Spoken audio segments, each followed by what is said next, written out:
BMC news live from Kochi Malayalam വാർത്തകൾ നിങ്ങൾക്കായി അവതരിപ്പിക്കുന്നത് Cochin Kalabhavan Angamaly franchise powered by heal life Thottakkattukara Nazareth villas and BMC production Angamaly. നമസ്കാരം, BMC radio Malayalam വാർത്തകളിലേക്ക് സ്വാഗതം. ഞാൻ ധനു കൃഷ്ണ. കൊച്ചി നഗരത്തോട് ചേർന്ന തദ്ദേശ സ്ഥാപനങ്ങളിലെ റേഷൻ കടകളിലേക്കുള്ള വാതിൽപ്പടി വിതരണത്തിൽ താളപ്പിഴ. കണയന്നൂർ താലൂക്കിന് കീഴിൽ 3 മാസമായി വാതിൽപ്പടി വിതരണം കുത്തഴിഞ്ഞ നിലയിലാണെന്ന് റേഷൻ വ്യാപാരികൾ ആരോപിച്ചു. താലൂക്കിന് കീഴിലെ കളമശ്ശേരി, തൃക്കാക്കര, തൃപ്പൂണിത്തുറ, മരട് നഗരസഭകൾ, ചേരാനെല്ലൂർ, കടമക്കുടി, മുളവുകാട്, കുമ്പളം, ഉദയംപേരൂർ, ചോറ്റാനിക്കര, മുളന്തുരുത്തി, ആമ്പല്ലൂർ, എടക്കാട്ടുവയൽ പഞ്ചായത്തുകൾ എന്നിവിടങ്ങളിലാണ് പ്രധാനമായും വിതരണം വൈകിയത്. 150-ലേറെ റേഷൻ കടകളാണ് ഈ മേഖലയിലുള്ളത്. മാസാവസാനമായിട്ടും പേരിന് പോലും സ്റ്റോക്ക് എത്താത്ത നിരവധി റേഷൻ കടകളുണ്ട്. സ്റ്റോക്ക് ഇല്ലാത്തതിനാൽ റേഷൻ വാങ്ങാൻ എത്തുന്നവരിൽ നിന്ന് പഴി കേൾക്കേണ്ട ഗതികേടിലാണ് കടയുടമകൾ. റേഷൻ കടക്കാരുടെയും ഉപഭോക്തൃക്കാരുടെയും താൽപര്യം പരിഗണിക്കാതെ വാതിൽപ്പടി കരാറുകാരന്റെ സൗകര്യത്തിനനുസരിച്ച് ഉദ്യോഗസ്ഥർ വിതരണ ഷെഡ്യൂൾ നിശ്ചയിച്ചതാണ് ദുരിതത്തിന് കാരണമെന്നും വ്യാപാരികൾ ആരോപിച്ചു. Kochi city rationing office, Ernakulam city rationing office, Kochi taluk supply office, Kanayannur taluk supply office എന്നിവിടങ്ങളിലേക്കുള്ള കീഴിലുള്ള റേഷൻ വിതരണമെല്ലാം ഒരാൾ തന്നെയാണ് നടത്തുന്നത്. കരാറുകാരന് വേണ്ടത്ര വിതരണ വാഹനമില്ലാത്തതും അശാസ്ത്രീയമായി വിതരണം ചെയ്യുന്നതും മൂലമാണ് മാസാവസാനമായിട്ടും പലയിടത്തും റേഷൻ ഉൽപ്പന്നങ്ങൾ എത്തിക്കാനാവാത്തതെന്നും ഇക്കാര്യം പലതവണ ബന്ധപ്പെട്ടവരോട് പരാതിയായി ചൂണ്ടിക്കാട്ടിയിട്ടും നടപടി ഉണ്ടായിട്ടില്ലെന്നും all Kerala retail ration dealers association ഭാരവാഹികൾ ചൂണ്ടിക്കാട്ടി. സംസ്ഥാന റേഷനിംഗ് കൺട്രോളർക്കുൾപ്പെടെ ഈ വിഷയം ഉന്നയിച്ച് പരാതി നൽകിയിട്ടുണ്ട്. നേരത്തെ വിതരണ കുടിശ്ശിക നൽകാത്തതിനാൽ കരാറുകാരൻ വിതരണം നിർത്തിവെച്ചിരുന്നു. തുടർന്ന് കുടിശ്ശിക ഭാഗികമായി നൽകിയതിനെ തുടർന്ന് ജൂൺ 18-നാണ് വിതരണം ആരംഭിച്ചത്.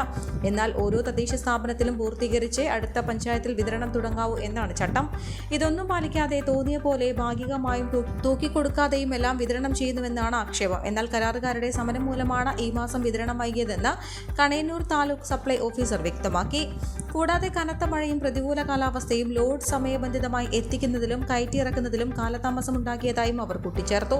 പലയിടത്തും സാധനങ്ങൾ എത്താത്തതിനാൽ വിതരണ കാലാവധി നീട്ടിക്കിട്ടുമെന്ന പ്രതീക്ഷയിലാണ് വ്യാപാരികൾ. മഴക്കെടുതിക്കൊപ്പം എറണാകുളം ജില്ലയിൽ കടൽക്കലിയും ദുരിതം വിതയ്ക്കുന്നു. എടവനക്കാടുണ്ടായ രൂക്ഷമായ കടൽക്ഷോഭത്തിന് പിന്നാലെ നാട്ടുകാരൊന്നാകെ ക്ഷോഭിച്ച് രംഗത്തെത്തിയതോടെ പ്രദേശമാകെ പ്രക്ഷുബ്ധമായി. എടവനക്കാടിന്റെ വിവിധ പ്രദേശങ്ങളിൽ നിരവധി വീടുകളിലാണ് വെള്ളം കയറിയത്. കാലങ്ങളായി കടൽക്ഷോഭത്തിൽ തങ്ങൾ ദുരിതം അനുഭവിച്ചിട്ടും പരിഹരിക്കാൻ ബന്ധപ്പെട്ടവർ നടപടി സ്വീകരിക്കാത്തതിൽ പ്രതിഷേധിച്ച് ജനകീയ സമരസമിതി മണിക്കൂറുകളോളം റോഡ് ഉപരോധിച്ചു. വെള്ളിയാഴ്ച പ്രദേശത്ത് ഹർത്താലും പ്രഖ്യാപിച്ചിട്ടുണ്ട്. ചെല്ലാനം മേഖലയിലും കടൽക്ഷോഭം രൂക്ഷമായിരുന്നു. പുത്തൻതോട്, കണ്ണമാലി തുടങ്ങിയ മേഖലകളിൽ നിരവധി വീടുകളിൽ വെള്ളം കയറി. ഇവിടങ്ങളിലെല്ലാം ആദിയോടെ ജീവൻ കയ്യിൽ പിടിച്ചാണ് സ്ത്രീകളും കുട്ടികളും വയോധികരും അടങ്ങുന്ന കുടുംബങ്ങൾ കഴിയുന്നത്. കോവിഡാനന്തര കാലഘട്ടത്തിൽ ജീവനശൈലി രോഗങ്ങളുള്ളവർക്ക് സന്തുലിതമായ ആരോഗ്യ പരിപാലനത്തിന് ആലുവയ്ക്കടുത്ത് തോട്ടക്കാട്ടുകര ജംഗ്ഷനിൽ ഹീൽ ലൈഫ് തുറന്ന പ്രവർത്തനം ആരംഭിച്ചിരിക്കുന്നു. ഫിസിയോതെറാപ്പി, സൈക്കോളജി, ആയുർവേദ ചികിത്സകൾക്കായി 8089011772 ബന്ധപ്പെടാവുന്നതാണ്. ശക്തമായ തിരയടിച്ച് കണ്ണമാലിയിൽ മത്സ്യത്തൊഴിലാളിയുടെ വീട് തകർന്നു. പുത്തൻതോട് 10-ാം വാർഡിൽ പൊള്ളയിൽ ബെഞ്ചമിന്റെ വീടാണ് ബുധനാഴ്ചയുണ്ടായ ശക്തമായ കടൽക്ഷോഭത്തിൽ ഭാഗികമായി തകർന്നത്. വീട്ടുപകരണങ്ങൾ ഉൾപ്പെടെ നശിച്ചു. കുടുംബാംഗങ്ങളെ മുഴുവൻ തൊട്ടടുത്ത ബന്ധുവീടിലേക്ക് മാറ്റി. മേഖലയിലെ പല വീടുകൾക്കുള്ളിലും കടൽ കയറിയതിനാൽ മണൽ അടിഞ്ഞു കൂടിയിരിക്കുകയാണ്. ടോയ്ലറ്റ്, ക്ലോസറ്റുകൾ വരെ മണ്ണ് കയറി മൂടി. വ്യാഴാഴ്ച കടൽ കയറിയെങ്കിലും തീവ്രത അനുഭവപ്പെട്ടില്ല. ബുധനാഴ്ച കടൽ ഇത്ര കലിപൂണ്ട് 100 കണക്കിന് വീടുകളിൽ വെള്ളം കയറിയിട്ടും അധികൃതരുടെ ഭാഗത്തു നിന്നും കാര്യമായ ഇടപെടലുകൾ ഉണ്ടായില്ലെന്നും നാട്ടുകാർ പറയുന്നു. മണ്ണുമാന്തി യന്ത്രം കൊണ്ടുവന്ന് മണൽ വാരി തടവയ്ക്കുന്ന പ്രവൃത്തി ചെയ്തുവെങ്കിലും ഇത് കണ്ണിൽ പൊടിയിടാനെന്നാണ് നാട്ടുകാർ ആരോപിക്കുന്നത്. കോരിവെക്കുന്ന മണൽ തിരയടിയേറ്റ് പരന്നു പോകുമെന്നും ഇവർ പറയുന്നു. തെക്കൻ ചെല്ലാനം മേഖലയിൽ ടെട്രോബോർഡ് സ്ഥാപിച്ചതുപോലെ വടക്കൻ മേഖലയിലും സ്ഥാപിക്കണമെന്നും തീരദേശവാസികൾ ആവശ്യപ്പെട്ടു.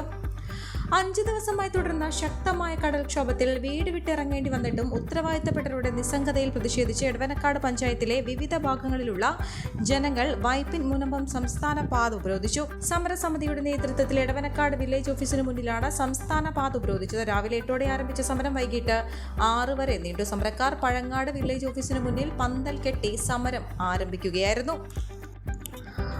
കൊച്ചി സർവകലാശാലയിൽ ജീവനക്കാരുടെ തെരുവ് നായയുടെ കടിയേറ്റതിന് പിന്നാലെ ക്യാമ്പസിൽ രണ്ടിടത്ത് തെരുവ് നായ്ക്കളെ ചത്ത നിലയിൽ കണ്ടെത്തിയത് ആശങ്കയുയർത്തി. 3 ദിവസം മുൻപാണ് ജീവനക്കാരന് നായയുടെ കടിയേറ്റത്. ഇതിന് പിന്നാലെയാണ് രണ്ടിടത്തായി നായ്ക്കളെ ചത്ത നിലയിൽ കണ്ടത്. സംഭവം അറിഞ്ഞ് നഗരസഭ ആരോഗ്യ വിഭാഗം ഉദ്യോഗസ്ഥർ ക്യാമ്പസിൽ പരിശോധനയ്ക്കെത്തിയെങ്കിലും നായ്ക്കളെ ആരോ മറവ് ചെയ്തിരുന്നു. പോസ്റ്റ്മോർട്ടത്തിനാണ് ഉദ്യോഗസ്ഥർ ക്യാമ്പസിലെത്തിയത്. മറവ് ചെയ്ത ഭാഗത്ത് തിരച്ചിൽ നടത്തിയെങ്കിലും 3 ദിവസം പിന്നിട്ടതിനാൽ ദുർഗന്ധം ഉയർന്നതിനെ തുടർന്ന് ദൗത്യം ഉപേക്ഷിച്ച് മടങ്ങുകയായിരുന്നു. 24 മണിക്കൂറിനകം പരിശോധിച്ചാലേ മരണകാരണം കണ്ടെത്താൻ സാധിക്കൂ. സർവകലാശാല ക്യാമ്പസിൽ തെരുവ് നായ്ശല്യം രൂക്ഷമാണ്. ക്ലാസുകൾക്കും ഓഫീസുകൾക്കും മുന്നിൽ നായ്ക്കളെ കാണാം. ഇത് നിയന്ത്രിക്കാൻ നഗരസഭയ്ക്ക് പലവട്ടം കത്ത് നൽകിയിട്ടും പരിഹാരമുണ്ടായില്ലെന്നും സർവകലാശാല അധികൃതർ പറയുന്നു. ജർമ്മനിയിൽ ജോലി വാഗ്ദാനം ചെയ്ത ചുള്ളിക്കൽ സ്വദേശിനിയായ സ്ത്രീയിൽ നിന്ന് പണം കൈപ്പറ്റി വഞ്ചിച്ച കേസിൽ ഒരാളെ മട്ടാഞ്ചേരി പോലീസ് അറസ്റ്റ് ചെയ്തു.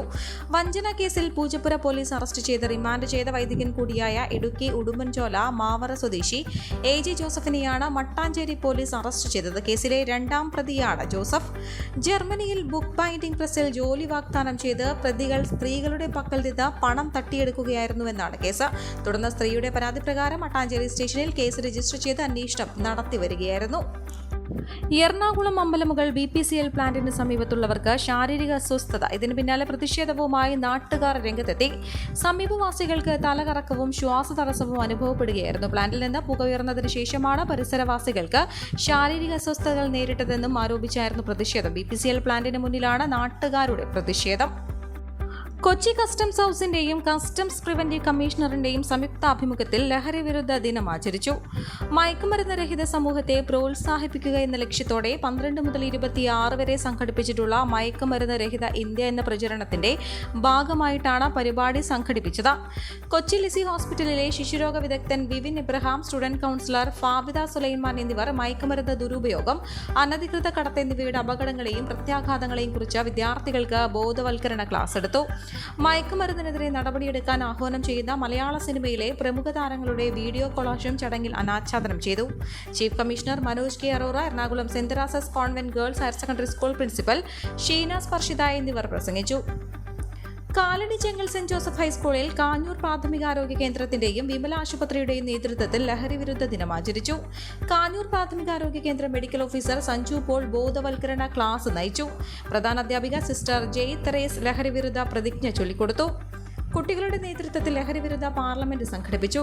ഗൈഡ്, റെഡ് ക്രോസ്, വിമല ഹോസ്പിറ്റലിലെ നഴ്സിംഗ് വിദ്യാർത്ഥികൾ എന്നിവരുടെ നേതൃത്വത്തിൽ ലഹരി വിരുദ്ധ സന്ദേശം ഉൾക്കൊള്ളുന്ന വിവിധ കലാപരിപാടികൾ അവതരിപ്പിച്ചു. School manager sister Jaya Rose ബോധവൽക്കരണ റാലി ഫ്ളാഗ് ഓഫ് ചെയ്തു. Angamaly DePaul institute of science and ടെക്നോളജിയുടെ നേതൃത്വത്തിൽ ആന്റി നാർക്കോട്ടിക് സെല്ലും ഡീപോൾ എക്സ്റ്റൻഷൻ സർവീസും സംയുക്തമായി ലഹരി വിരുദ്ധ ആചരണം സംഘടിപ്പിച്ചു. Aluva technical higher secondary school principal Jaya അധ്യക്ഷത വഹിച്ചു. അങ്കമാലി സെന്റ് ആൻഡ്രൂസ് കോളേജിൽ ലഹരി വിരുദ്ധ ക്ലബിന്റെയും NSS, NCC, ആർമി, അങ്കമാലി നഗരസഭ 20ാം വാർഡ് ഹരിതകർമ്മ സേനയുടെയും നേതൃത്വത്തിൽ ലഹരി വിരുദ്ധ ദിനം ആചരിച്ചു. കോളേജ് അങ്കണത്തിൽ നടന്ന ചടങ്ങ് ചെയർമാൻ CA ജോർജ് കുര്യൻ ഉദ്ഘാടനം ചെയ്തു. പ്രിൻസിപ്പൽ MK രാമചന്ദ്രൻ ലഹരിക്കെതിരായ പ്രതിജ്ഞ ചൊല്ലിക്കൊടുത്തു. ഈ വാർത്തയോടുകൂടെ BMC റേഡിയോ മലയാളം വാർത്തകൾ സമാപിക്കുന്നു. നന്ദി, നമസ്കാരം.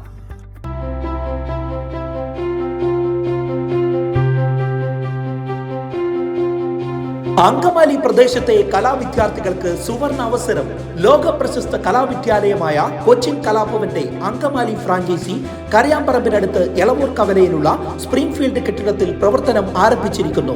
Classical dance, cinematic dance, Carnatic music, Zumba dance എന്നീ വിഷയങ്ങളിൽ പ്രഗത്ഭരായ അധ്യാപകർ ക്ലാസുകൾ നയിക്കുന്നു. കൂടുതൽ വിവരങ്ങൾക്ക് ബന്ധപ്പെടുക 9995208614.